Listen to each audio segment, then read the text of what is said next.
Les doy la bienvenida al 42º evento del ciclo de homenajes de este año. Mi nombre es Tatiana Ayala y tengo el agrado de estar moderando este homenaje donde conversaremos sobre los hechos que rodearon la vida de Jacques Maritain. La Fundación Club de la Libertad tiene el orgullo de organizar homenajes a hechos históricos o referentes al pensamiento liberal de diversas épocas, haciendo una revisión de sus ideas y teniendo en cuenta su natalicio. El ciclo comenzó en el año 2015 con 4 eventos anuales que con mucho esfuerzo y por interés del público se han incrementado en la actualidad en alrededor de 50 homenajes al año. Quisiéramos agradecer a Fundación Cívico Republicana, Cátedra Alberdi, Fundación Bases, Liberar y Asociación Civil Río Paraná, que han estado colaborando con nosotros en la realización y promoción de los homenajes.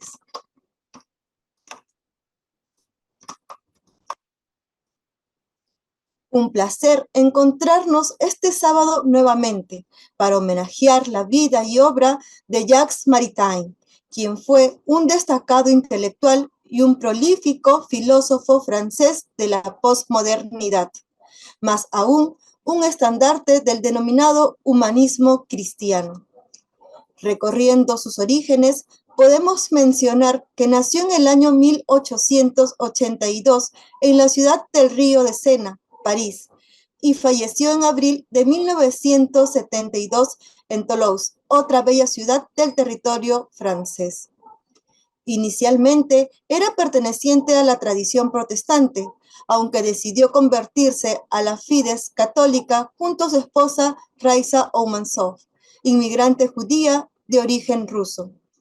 Esta decisión fue un giro fundamental en la vida de este pensador, quien dedicaría su adultez a una búsqueda intelectual permanente dentro de este ámbito. A modo de detalle, podemos decir que la influencia del novelista Léon Bloy jugó un papel importante. El segundo hecho importante para comprender al francés es su traslado a Heidelberg en 1906, donde logró una beca para estudiar biología bajo la dirección de Hans Driesch. En ese interín, su esposa enfermó súbitamente y durante su convalecencia, su consejero espiritual, el dominico Humbert Clerisac, le dio a conocer la obra de Santo Tomás de Aquino, punto de total inflexión en su historia de su vida. Luego de su educación en la prestigiosa Sorbonne, fue profesor de filosofía en un liceo parisino y desde 1914 hasta 1933 en el Instituto Católico de París dio cursos en universidades de Europa como la Santanderina Universidad de Verano y en Estados Unidos Universidad de Columbia, Universidad de Chicago y Universidad de Princeton. Relacionado al contexto histórico general, este filósofo vivió en una Francia de grandes cambios y transformaciones, saliendo del Segundo Imperio derrotado por Prusia a finales del siglo XIX, el paso de la coalición formada por la Entente Cordiale de cara a la Gran Guerra, el mal trago del Estado títere de Vichy durante la Segunda Guerra Mundial y, por último, la Quinta República Francesa desde tiempos de Gaulle. Sin dejar de lado el escenario de la Guerra Fría presentado luego de las conferencias de Teherán, Yalta y Potsdam, que decidieron el rumbo del mundo hasta la última década del siglo, fue en este mundo donde nuestro homenajeado del día de hoy nos regaló su sabiduría y opinión. Ahora sí, luego de este preludio, seguimos adelante con su evento. Para este homenaje, tengo el agrado de presentarles a los siguientes disertantes. Edgardo Carvalho Sabula, abogado, columnista de actualidad política, director de la Fundación Club de la Libertad, y a Jorge Gentile, doctor en Derecho y Ciencias Sociales y miembro correspondiente de las Academias de Ciencias Morales y Políticas y Derecho de Buenos Aires. Fue diputado nacional, constituyente municipal y provincial, Es profesor emérito de las Universidades Nacional Católica y de Córdoba. Les recuerdo que mientras los disertantes van exponiendo sus ideas, los oyentes pueden ir dejando sus preguntas o inquietudes en el chat. Así, en el final de las exposiciones, se abre el conversatorio para que los oradores puedan responderlas. En referencia a los tiempos de exposición, cada orador tendrá 20 minutos. Invito a Edgardo. Adelante. Muchas gracias, Tatiana. Bueno, gracias a la Fundación Club de la Libertad por invitarme a participar en este conversatorio homenaje a Jacques Maritain. También un placer en compartir el panel con Jorge Gentile y también agradecer la presencia de todos ustedes que se han tomado ese trabajo de un sábado a la tarde hablar sobre este pensador que sin duda alguna tuvo una influencia muy importante en el siglo XX. Diría, es uno de los pensadores que si bien en los comienzos de su vida intelectual, se enrola en un grupo, en una agrupación que en ese momento se conocía como la Acción Francesa, una agrupación absolutamente nacionalista, antirrevolucionaria, digamos, antisemita, que negaba las libertades individuales, incluso, bueno, reivindicaba lo que fue el clericalismo medieval, pero no obstante, bueno, este movimiento de la Acción Francesa sin duda tuvo su influencia en los tiempos de Jacques Maritain, sin dudas en las disputas mundiales de ese tiempo, en el comunismo de la Rusia, de la Unión de Repúblicas Socialistas Soviéticas, la Alemania, el nacionalsocialismo, digamos, al comienzo del fascismo en Italia, del franquismo de España. Pero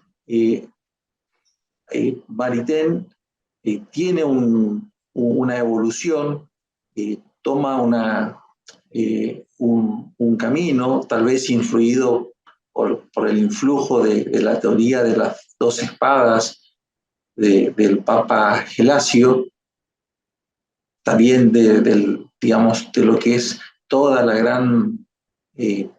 todo el gran pensamiento de Santo Tomás de Aquino, digamos, y toda la escolástica, y lo lleva a pensar de manera diferente, digamos, totalmente diferente a ese camino que ha emprendido esa Acción Francesa conducida, digamos, por uno de sus pensadores y precursores, Maurras.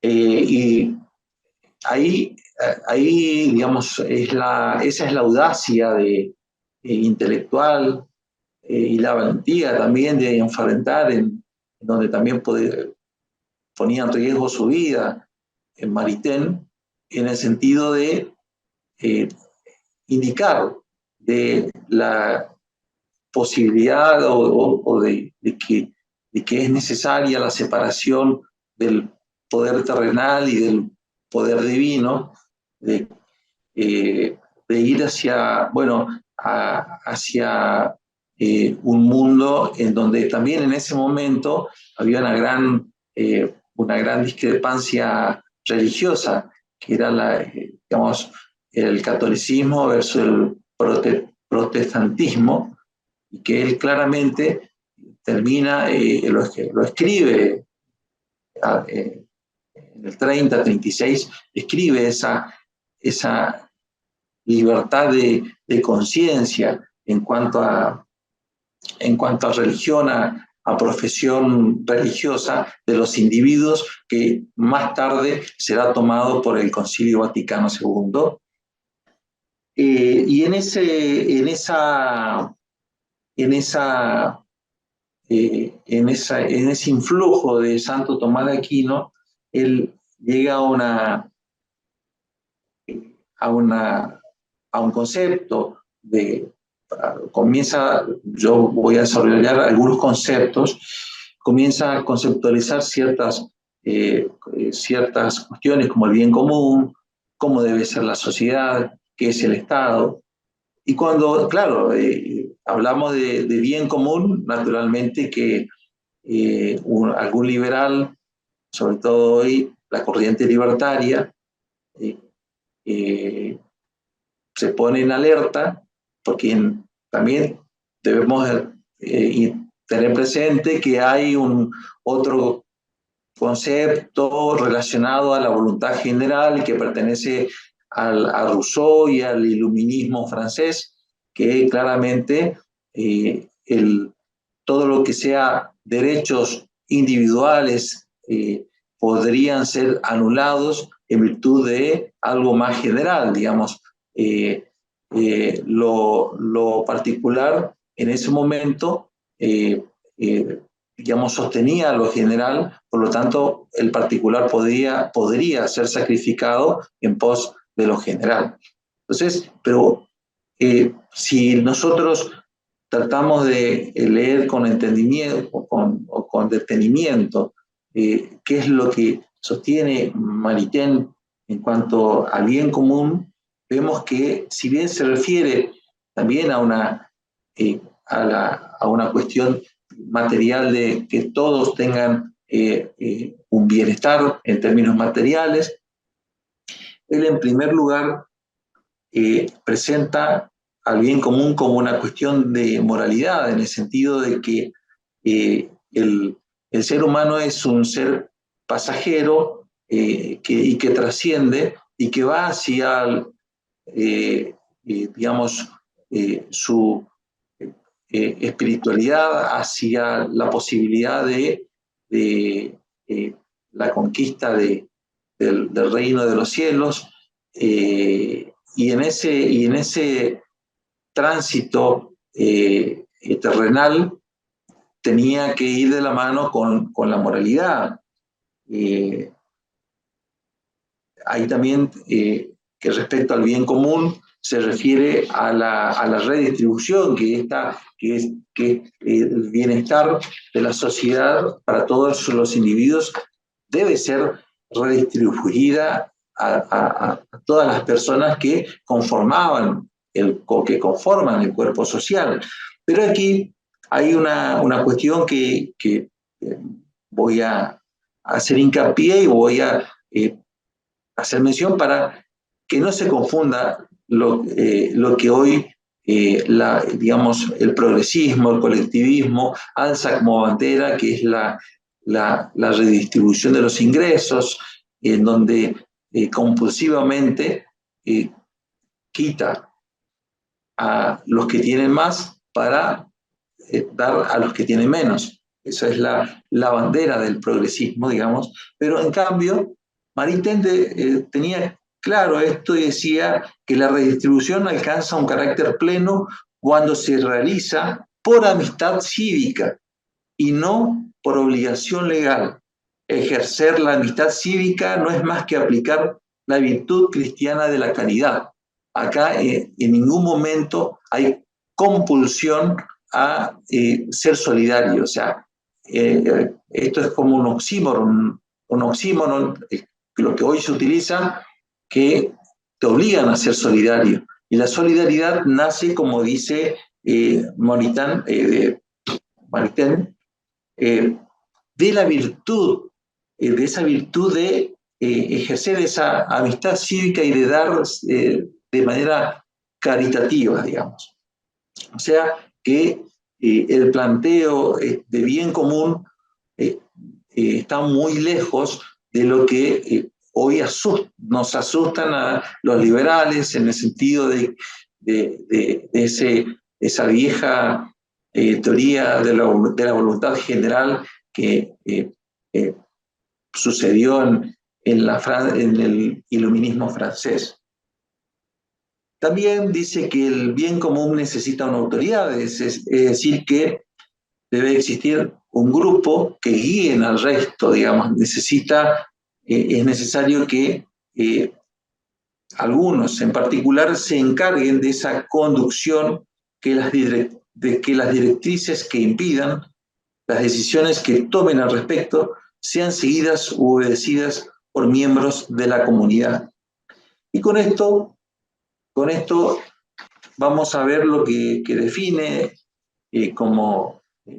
qué concepto tiene el Estado, Maritain, y él define en síntesis al Estado como aquellas instituciones que están para administrar y para aplicar justicia cuando ésta sea requerida. Él mismo lo decía en un fragmento: el Estado es un organismo facultado para utilizar el poder y la coerción, integrado por expertos y especialistas en ordenamiento y bienestar públicos, un instrumento al servicio del hombre. De algún modo, esto estaba dando a entender de que es el Estado, que él lo entendía laico, quien tenía ese, en términos weberianos, el monopolio de la aplicación de la fuerza pública. Y cuando se refería a sociedad, ¿cómo debe ser la sociedad? En primer lugar, él tenía, una visión antropológica y otra visión metafísica. Una visión antropológica en el sentido de que es el hombre, es el individuo, digamos, es la persona, es el centro de la dimensión de lo que es el grupo social, y el aspecto metafísico de que esta persona estaba convocada a lo largo de su vida a llegar a esa, a esa excelencia, en el sentido de cumplir con los deberes cristianos. Naturalmente que esto se entiende de que se refería a los católicos, digamos, porque él claramente, como dije, sentó los principios de esa libertad de culto, y que, y estaba en oposición a ese estado medieval cristiano que sostenía la fuerza, la acción francesa. También sostenía que en la sociedad los hombres son libres en su comunidad y tienen un carácter pluralista, en el sentido de cada cual puede pensar de manera diferente en un marco de una sana tolerancia. Es decir, que Maritain lo que nos deja, en definitiva, es la idea de un Estado laico, vitalmente cristiano, de la posibilidad de que a través del bien común trascienda el ser humano, como este bien común significa hablar de fuertes elementos morales en una sociedad, también exigía que la política vaya de la mano de esa moralidad. Por lo tanto, creo, en definitiva, y para concluir con mi exposición, de que, sin olvidar de que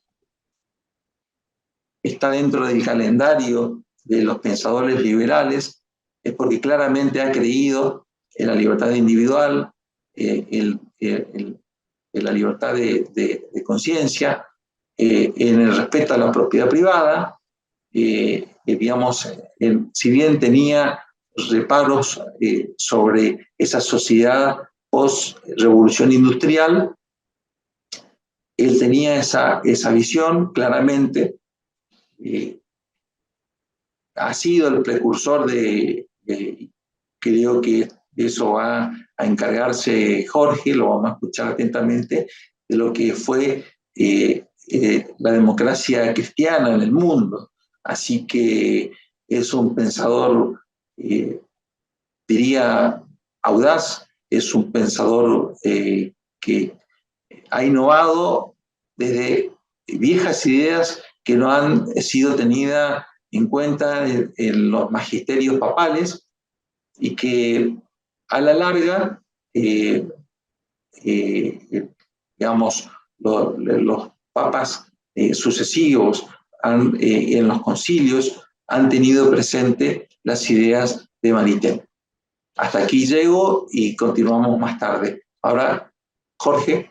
Gracias, Edgardo. Jorge, ¿puede encender su micrófono? Adelante. Agradeciéndole a la Fundación, al Club de la Libertad, esta invitación, he escogido como tema central de esta exposición el tema de la democracia. Jacques Maritain, en su libro Cristianismo y Democracia, tiene una frase muy importante que tiene que ver con lo que está pasando en nuestro país, que cumple este año 40 años del reencuentro con la democracia, y estamos próximos, dentro de pocos días, a una elección presidencial. Y Maritain decía en el libro Cristianismo y Democracia: la tragedia de las democracias modernas consiste en que ellas mismas no han logrado aún realizar la democracia. Como causa de este fracaso, marcaba que los enemigos del ideal democrático no se han desarmado nunca, y que los antagonismos irreductibles inherentes a una economía fundada sobre la fecundidad del dinero, el egoísmo de las clases acomodadas y la separación del proletariado erigido por el marxismo en principio místico de la revolución, han impedido que las afirmaciones democráticas pasen a la vida social, y la importancia de las sociedades modernas ante la miseria y ante la deshumanización del trabajo, su imposibilidad de sobrepasar la explotación del hombre por el hombre, fueron para ellas una amarga derrota. Pero la causa principal es de orden espiritual, ya que el principio esencial de las democracias modernas viene de la inspiración evangélica y no puede subsistir sin ella, que durante un siglo las fuerzas directrices de la democracia moderna han renegado del evangelio y del cristianismo en nombre de la libertad humana, y a las fuerzas directrices de las capas sociales cristianas combatir durante un siglo las aspiraciones democráticas en nombre de la religión. A fines del siglo XIX, el gran escándalo del que hablaba Pío XI parecía consumado. La clase obrera buscaba su salvación renegando el cristianismo, los medios conservadores cristianos buscaban la suya, renegando de las exigencias temporales de la justicia y del amor. La guerra ha despertado trágicamente a los hombres. Si las democracias ganan la paz después de haber ganado la guerra, será a condición de que la inspiración cristiana y la inspiración democrática se reconozcan y reconcilien. El gran maestro pone de ejemplo de la hiedra venenosa que trepa alrededor de una encina.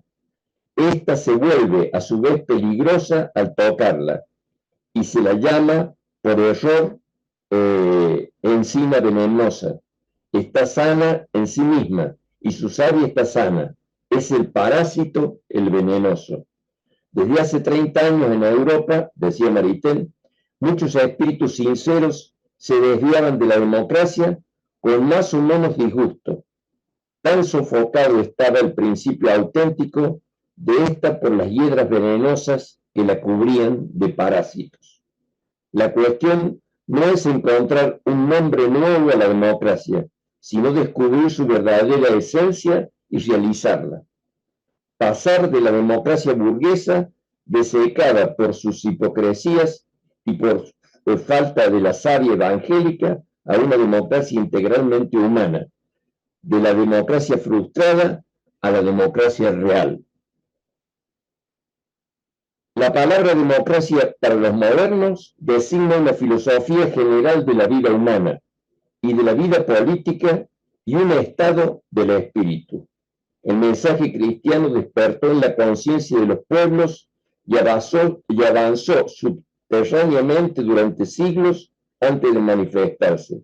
Pero ¿cuáles son las verdaderas, las verdades de origen evangélico, a las que la conciencia ha ligado en lo sucesivo e identificado la idea misma de la civilización? Bajo la inspiración evangélica, la conciencia profana ha comprendido, primero, que la historia no gira en forma circular, sino que se orienta hacia un límite y progreso en su dirección. El progreso no tiende a hacer recuperar mañana el paraíso mediante la revolución, sino a hacer pasar las estructuras de la conciencia y las estructuras de la vida humana a estados mejores. Y eso durante todo el largo de la historia, hasta el advenimiento del reino de Dios y de la tierra de los resucitados, que está más allá de la historia. Segundo, decía Maritain, la dignidad de la persona humana ha comprendido que la persona que forma parte del Estado trasciende al Estado por el misterio inviolable de su libertad espiritual y por su vocación a bienes absolutos. Tercero, adquirió la fe en los derechos de la persona en cuanto persona humana, en tanto persona cívica, que es la fe en la justicia como fundamento necesario de la vida común y como propiedad esencial de la ley, que deja de ser ley si es injusta. Cuarto, la dignidad del pueblo y del hombre, de la humanidad común, pueblo como comunidad de ciudadanos de un país, unida bajo leyes justas, pueblo como comunidad de trabajo manual y como reserva y recurso de la humanidad. El pueblo no es Dios. El pueblo no tiene una razón infalible, ni virtudes, ni defectos. La voluntad del pueblo o el espíritu del pueblo no es la regla de lo justo y de lo injusto. El hombre de la humanidad común sabe que su tiempo ha llegado solo si triunfa de la corrupción totalitaria y no es devorado por ella, y que, con la idea de una casta, de una clase, de una raza hereditariamente constituida como señora y dominadora, debe ceder lugar a la idea de una comunidad de hombres libres, iguales en derecho e iguales en la labor, y en la de una aristocracia del espíritu y del trabajo, que proceda del pueblo sin aislarse de él, que sea realmente como la flor y el lujo de sus esencias vitales. Quinto, el sentido de la igualdad natural entre los hombres y de la igualdad relativa que la justicia debe crear entre ellos, y la convicción de que por medio mismo de las desigualdades funcionales requeridas por la vida social, la igualdad debe restablecerse en un nivel más elevado y fructificar en la posibilidad para todos de tener acceso a una vida digna del hombre, en el goce asegurado a todos de los bienes elementales, materiales y espirituales, de una vida tal y en la real participación de cada uno según sus capacidades y sus merecimientos. Sexto, las prescripciones de la autoridad obligan en conciencia porque la autoridad tiene origen en Dios. Pero, por el hecho mismo de que la autoridad tiene su origen en Dios, no en el hombre, ningún hombre ni ningún grupo especial de hombres tiene por sí mismo el derecho de mandar a los demás. Los jefes del pueblo reciben ese derecho del principio crear y conservador de la naturaleza por los conductos de la naturaleza misma, vale decir, por el consentimiento o la voluntad del pueblo o del cuerpo de la humanidad a la cual la autoridad pasa siempre siempre antes de ir a descansar en los jefes, y es como vicarios o representantes de la multitud que los depositarios de la autoridad dirigen a aquella, y es hacia el bien común de la multitud que deben dirigirla. Séptimo, la política surge de la moral, porque sus fines es el bien humano de la comunidad, una vez que haya comprendido que la vida política debe conformarse al derecho natural. La justicia es la nodriza del orden, y la injusticia el peor desorden, y la convicción de que las causas del bien y de la libertad del pueblo y las causas de la justicia política están sustancialmente ligadas. Noveno, la marcha hacia adelante de las sociedades humanas es una marcha hacia la conquista de la libertad, conforme a la vocación de nuestra naturaleza. Décimo, en el orden temporal, social y político, no solo la amistad cívica, es como los antiguos filósofos la habían reconocido, el alma y el vínculo constitutivo de la comunidad social. Si la justicia es esencialmente exigida de antemano, es como una condición necesaria para hacer posible la amistad. Sino que esta amistad cívica no puede prevalecer de hecho en el interior del grupo social si un amor más fuerte y más universal, el amor fraternal, no entra en ella. Y si, volviéndose fraternidad, no cruza los límites del grupo social para extenderse a todo el género humano. La fe en la fraternidad humana, el sentido del deber social de compasión para el hombre en la persona de los débiles y de los que sufren, la convicción de que la obra política por excelencia es la de hacer la vida en común mejor y más fraternal, y de trabajar para hacer de la arquitectura de las leyes, de instituciones y de costumbres de esta vida común una casa para hermanos. Escribe Bergson, citado por Maritain, la democracia es de esencia evangélica y tiene por principio el amor. Enfocado en una visión humanista, el filósofo francés nos recuerda que es en su oposición radical a la filosofía esclavista que se ve surgir más claramente los caracteres esenciales de la filosofía democrática del hombre y de la sociedad, o de la filosofía política humanista. Esta se reconoce en los rasgos sobre los cuales he insistido más arriba: derechos inalienables de la persona, igualdad, derechos políticos del pueblo, puesto que el régimen político supone el consentimiento de aquel, y los mandatarios gobiernan como vicarios suyos, primado absoluto de las relaciones de justicia y de derecho en la base de la sociedad, ideal, no de guerra, de prestigio o de poder, sino de mejoramiento y de emancipación de la vida humana y la fraternidad. Para esta filosofía, la obra política es, por excelencia, una obra de civilización y de cultura. Tiende ante todo a procurar el bien común de la multitud. Para eso tendríamos que aclarar, sí, con Maritain, algunos conceptos que muchas veces expresamos y no tenemos muy claro su contenido. Maritain nos dice que cada ser humano es un individuo al igual que el animal, la planta o el átomo.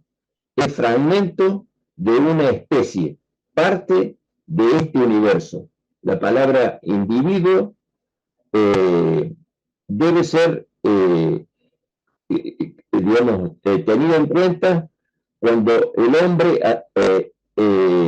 además de individuo, es también persona, es decir, un universo de naturaleza espiritual, dotado de libre albedrío y por ende un todo independiente frente al mundo. Ni la naturaleza ni el Estado pueden hacer mella en él sin su permiso. Y Dios mismo, que está y opera en él desde adentro, opera de un modo especial, con una delicadeza exquisita que muestra el caso de él, que de él hace. Dios respeta su libertad. Con eso aclaramos la distinción que hay entre la palabra individuo y la palabra persona. Ahora nos referimos al hombre y a la sociedad. Las sociedades animales son sociedades de individuos y no se las llama sociedades sino metafóricamente. La sociedad es propiamente dicha, la sociedad humana es una sociedad de personas. Si una ciudad es digna de este nombre, lo es por ser una sociedad de personas humanas. Los conceptos que vamos a ver ahora en Maritain son los de comunidad y sociedad. Dice el filósofo, tanto comunidad como sociedad son dos realidades ético-sociales auténticamente humanas, no solo biológicas. Pero una comunidad es algo más que la obra de la naturaleza estrechamente relacionada con lo biológico. Y una sociedad es algo más que una obra de la razón y por consiguiente relacionada con las propiedades intelectuales y espirituales del hombre. En las relaciones sociales siempre hay un objeto, sea material o espiritual, en torno al cual se entreteje el trato entre los seres humanos. En la comunidad, como ha dicho acertadamente Deleuze, el objeto es un hecho que precede las determinaciones de la inteligencia y voluntad humana y actúan independientemente de ellas para crear una psiquis común inconsciente, sentimientos y estados psicológicos comunes y costumbres comunes. Pero en una sociedad el objeto es una tarea a realizar o un fin para alcanzar, el cual depende de las determinaciones de la inteligencia y la voluntad humana, estando precedidos por la actividad, sea decisión o al menos consentimiento de la razón de los individuos. Así en el caso de la sociedad, el objetivo y el elemento racional en la vida social emerge explícitamente y asume su función directriz. Una empresa comercial, un sindicato obrero, una asociación científica son tan sociedades como el cuerpo político. Los grupos regionales, étnicos y lingüísticos y las clases sociales son comunidades. La tribu, el clan, son comunidades que allanan el camino para el advenimiento de la sociedad política. La comunidad es un producto del instituto y la herencia en circunstancias dadas y armazones históricos determinados. La sociedad es una resultante de la razón y de la fuerza moral, lo que los antiguos llamaban virtud. Incluso en las sociedades naturales, como la familia o la política, o sea, en las sociedades imperativas y espontáneamente moderadas en bruto por la naturaleza, la sociedad brota finalmente en la libertad humana. Una sociedad siempre da vida a comunidades y sentimientos comunales en su seno y en su alrededor, pero jamás puede convertirse en sociedad una comunidad, aun cuando puede ser el suelo abonado del cual brote a través de la razón alguna organización societaria. Y ahora analizamos el concepto nación. La nación es una comunidad, no una sociedad. La nación es una de las comunidades más importantes y quizá la más compleja que ha sido engendrada por la vida civilizada. La palabra nación se origina del latín nasi, o sea, la noción del nacimiento. No obstante, la nación no es algo biológico, como la raza, es algo ético-social, una comunidad humana basada en el hecho del nacimiento y el linaje, con todas las connotaciones morales de ambos términos. Nacimiento a la vida de la razón y las actividades de la civilización, linaje en las tradiciones familiares, formaciones sociales, jurídicas y herencia cultural, conceptos y materias comunes, recuerdos históricos, sufrimiento, aspiraciones, esperanzas, prejuicios y resentimientos comunes. Una nación es una comunidad de gente que advierte cómo la historia las ha hecho, que valoran su pasado y que se aman a sí mismas tal cual saben o se imaginan ser, con una especie de inevitable introversión. La nación tiene o tenía un suelo, una tierra, lo cual no implica, como en el caso del Estado, una zona territorial de poder y administración, sino un complejo de vida, trabajo, dolor y ensueños. La nación tiene un lenguaje, aunque en modo alguno los grupos lingüísticos hayan de coincidir siempre con los nacionales. La nación prospera sobre las instituciones cuya creación, no obstante, depende más de la mente y de las personas humanas, o de la familia, o de los grupos particulares de la sociedad, o del cuerpo político que de la nación misma. La nación tiene derechos que no son más que los de las personas a participar en los valores peculiares de una herencia nacional.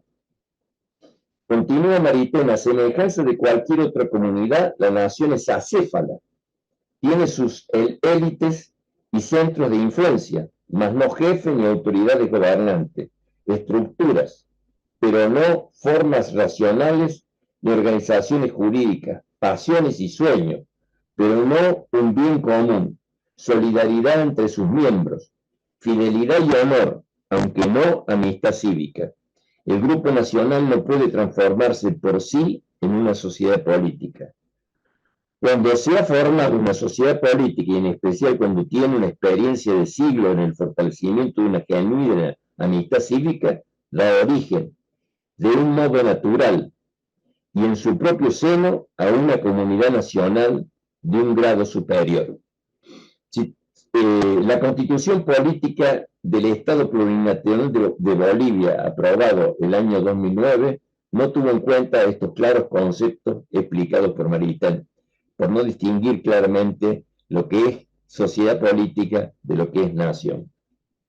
La sociedad política, en oposición a la nación, como el cuerpo es el cuerpo político, como el Estado, pertenecen al orden de sociedad, incluso sociedad en su forma más elevada o perfecta.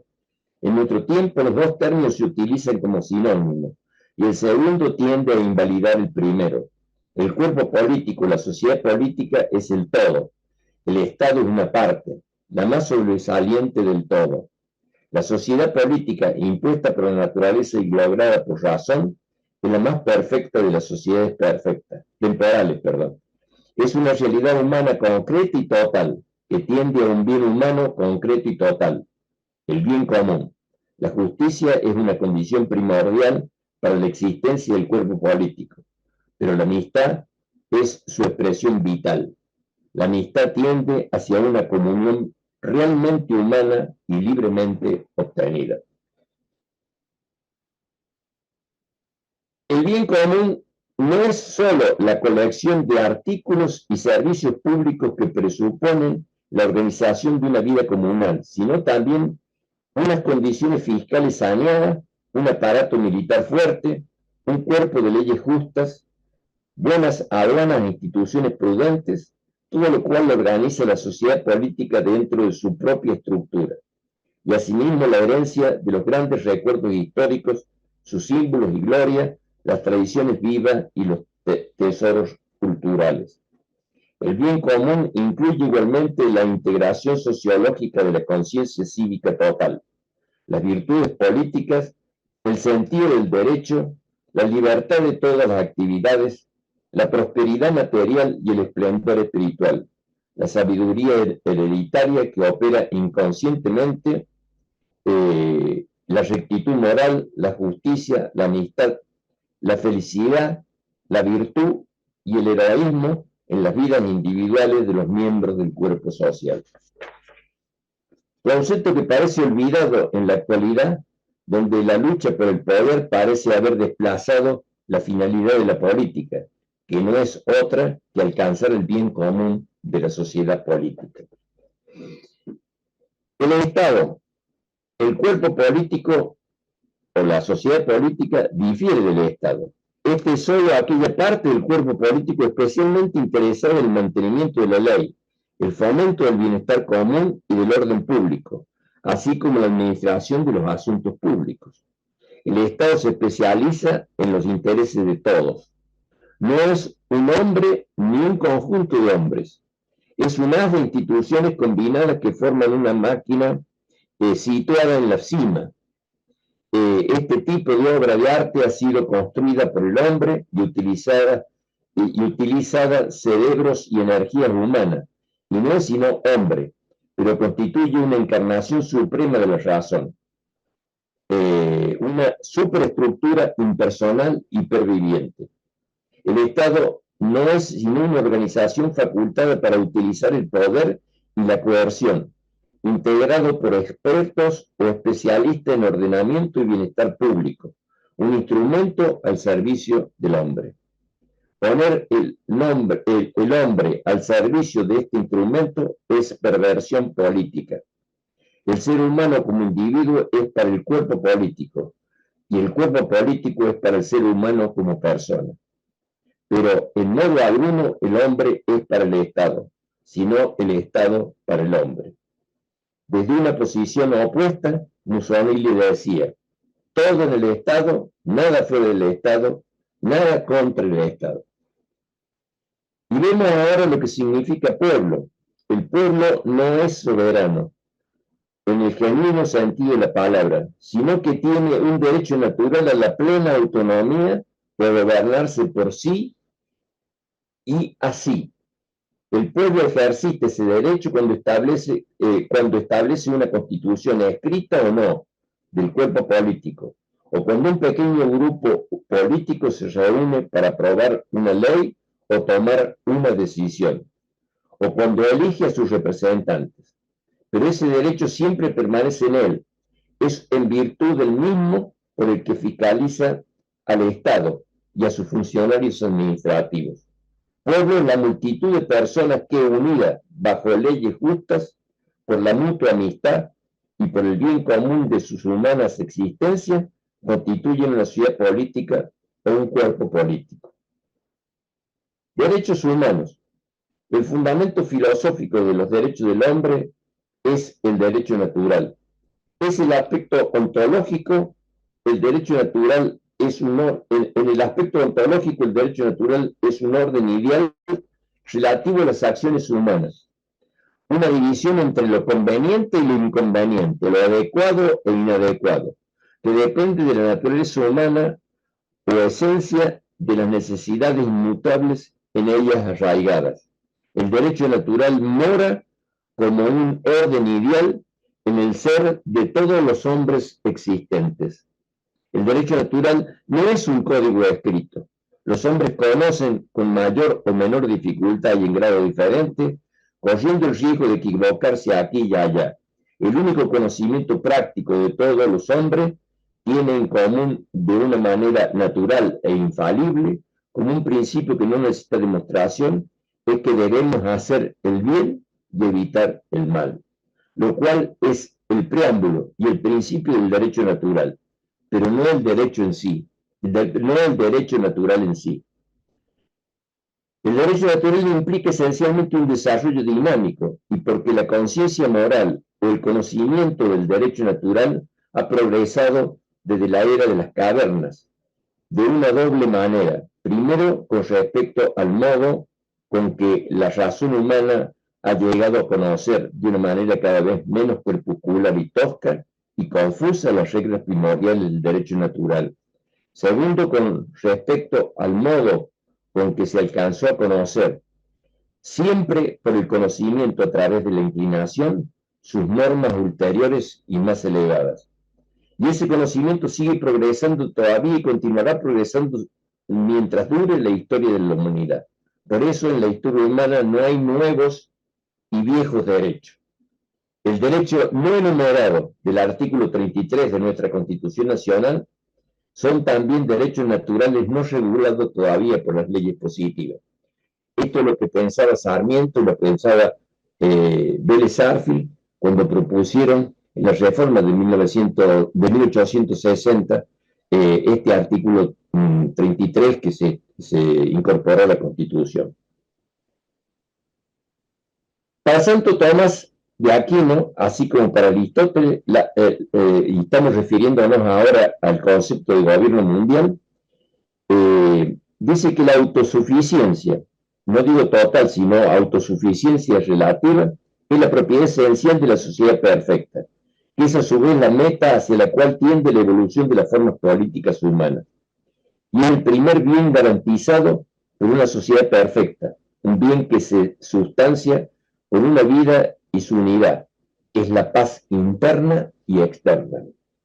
Una vez que haya nacido la sociedad perfecta requerida por nuestra época histórica, o sea, la sociedad política mundial, estará obligada en justicia a respetar la mayor medida posible las libertades, especiales para el bien común mundial de la vida política, moral y cultural, que serán sus partes más valiosas, pero los estados particulares tendrán que renunciar a su independencia plena, y el Estado mundial disfrutará los poderes requeridos por una sociedad perfecta, poder legislativo, poder ejecutivo y judicial, con la fuerza coactiva necesaria para imponer la ley. Quiero añadir que la Constitución, en la cual quizás se defina algún día los derechos y deberes, así como las estructuras gubernamentales de tal Estado mundial, será únicamente el fruto de los esfuerzos comunes, experiencia y duras pruebas, porque habrá pasado la historia presente y futura. Los europeos, al integrarse en la Unión Europea, escucharon estas sabias palabras del maestro francés. Conclusiones. Esta relectura de Maritain nos obliga hoy, frente a la crisis argentina y al contexto mundial que la rodea, a pensar que nuestra querida democracia,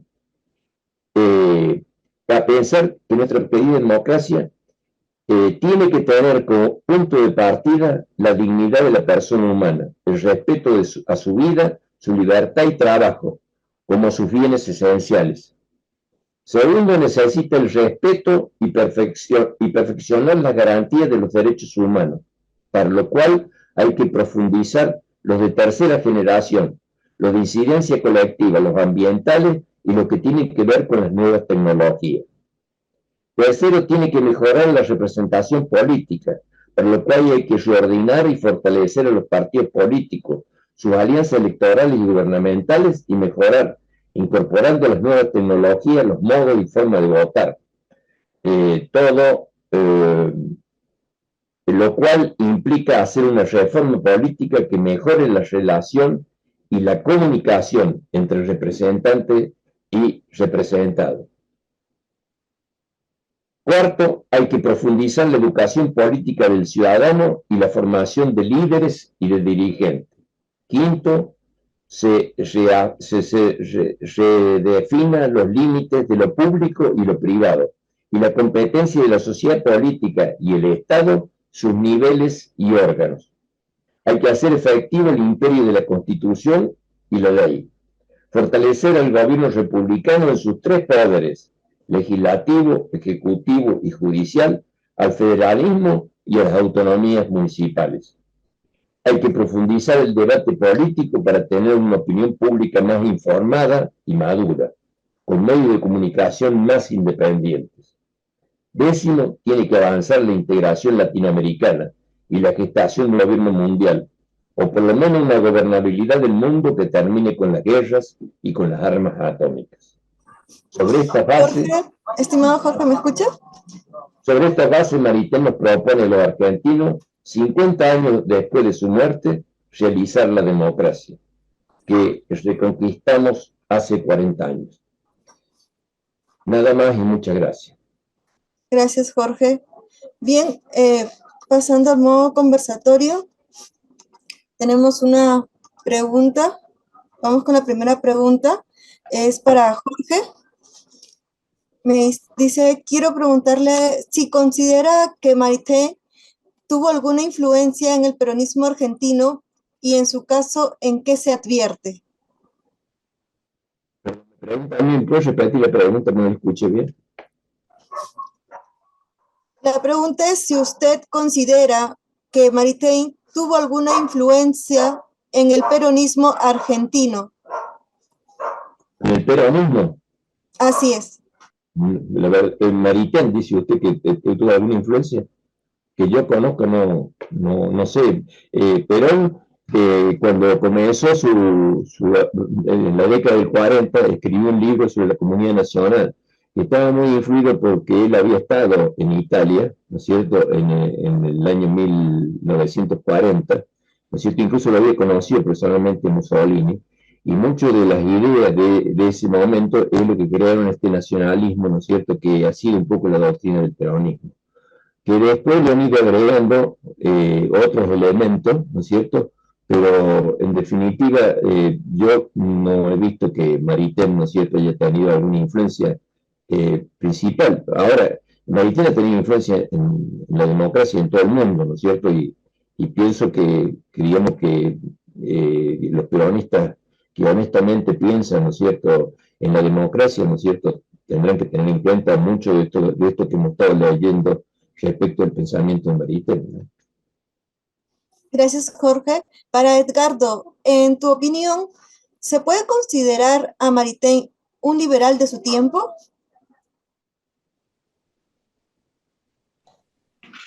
A ver, sí,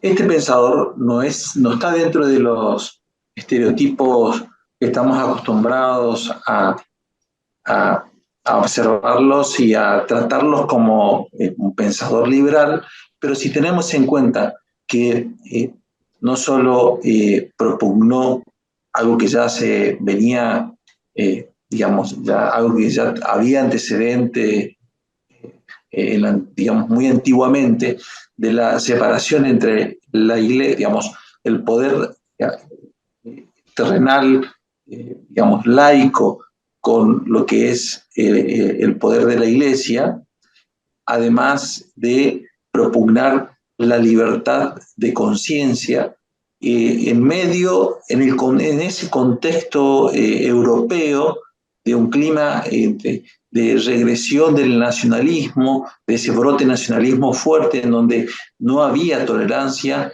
en donde estaban en disputas Alemania, estaban en disputa, se gestó la disputa en España, en Italia, en donde, digamos, por razones étnicas se perseguían personas, se quitaban libertades.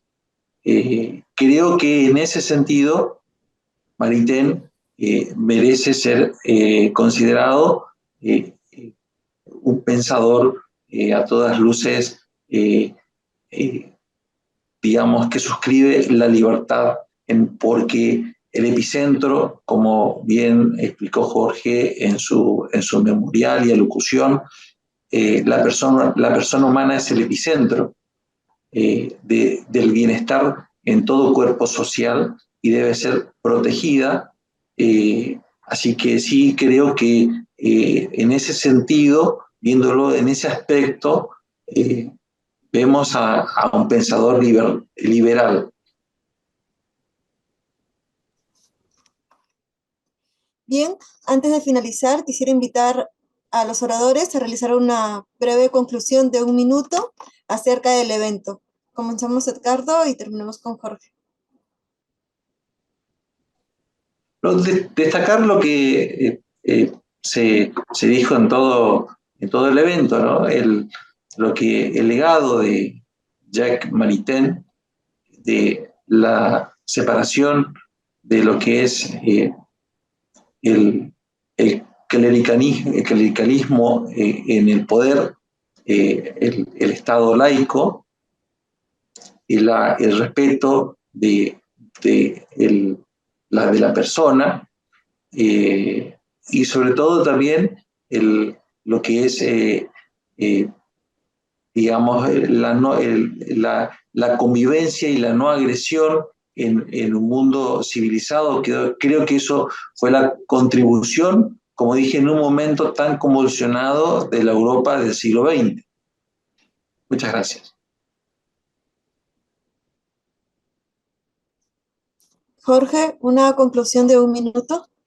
Vuelvo al principio, ¿no es cierto? En aquella frase de Maritain, la tragedia de las democracias modernas consiste en que ellas mismas no han logrado aún realizar la democracia. Debo decir, en un momento de crisis política en nuestro país, muy próximo a una elección presidencial, donde todos estos temas deberían surgir, ¿no es cierto?, porque el fortalecimiento de la democracia es un hecho fundamental, y especialmente si recordamos que esto lo hemos readquirido nuevamente luego de 6 golpes de Estado que tuvimos hace 40 años. Quizás, digamos, lo que más tendríamos que volver a poder poner en nosotros, ¿no es cierto?, son estos principios de la democracia, que están muy venidos a menos. Si vemos los debates, ¿no es cierto?, que se han producido con motivo de las elecciones y todos los últimos hechos políticos de nuestro país y de otros países, ¿no es cierto?, es que la democracia no se está fortaleciendo. Y nosotros necesitamos que eso que rescatamos. Hace 30 años yo me tocó participar siendo joven, ¿no es cierto?, de esa etapa. Creo que tenemos que realzarla en este momento. El país necesita, ¿no es cierto?, fortalecer su democracia. Y estos principios que hemos estado releyendo, ¿no es cierto?, en este recuerdo de Maritain, creo que son muy importantes, ¿no es cierto?, para que sepamos cuál es el rumbo que debemos tomar. Además, estamos viviendo un problema que no solamente en la Argentina, sino un problema de dos guerras muy graves que están ocurriendo en el mundo. La de Ucrania, ¿no es cierto?, y la que ocurre en Gaza y en Israel, ¿no es cierto? Creo que el tema de la paz obliga a pensar seriamente en un gobierno mundial, como planteaba Maritain, ¿no es cierto? Necesitamos que se termine, incluso más, el peligro de las armas atómicas. No existe todavía, ¿no es cierto?, una norma internacional que prohíba. Creo que este es el segundo tema importante a tener en cuenta en este momento. Y el tercero, ¿no es cierto?, es que la conferencia episcopal acaba de invitar al Papa Francisco, argentino, que venga a la República Argentina. Y creo que esto lo tenemos que tomar todos los argentinos, porque evidentemente este líder religioso, ¿no es cierto?, ha hecho una contribución muy importante en el mundo para la paz, para la justicia social, para la libertad. Y creo que los argentinos tenemos que prepararnos, ¿no es cierto?, para un reencuentro muy importante que sería, ¿no es cierto?, si el Papa viene como esperamos todos que venga el año que viene. Nada más.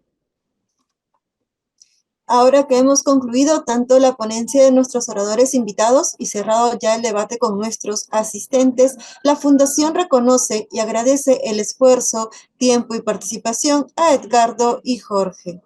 Gracias por acompañarnos. Nos complace invitarlos a nuestro próximo evento que se realizará el sábado 18 de noviembre a las 18 horas por esta misma plataforma, donde rendiremos homenaje a Winston Churchill, un gran líder político y defensor del liberalismo, conocido por su papel en la Segunda Guerra Mundial, en la que lideró la resistencia contra el nazismo y el fascismo. Esperamos contar con su presencia en este evento tan especial. Hasta pronto.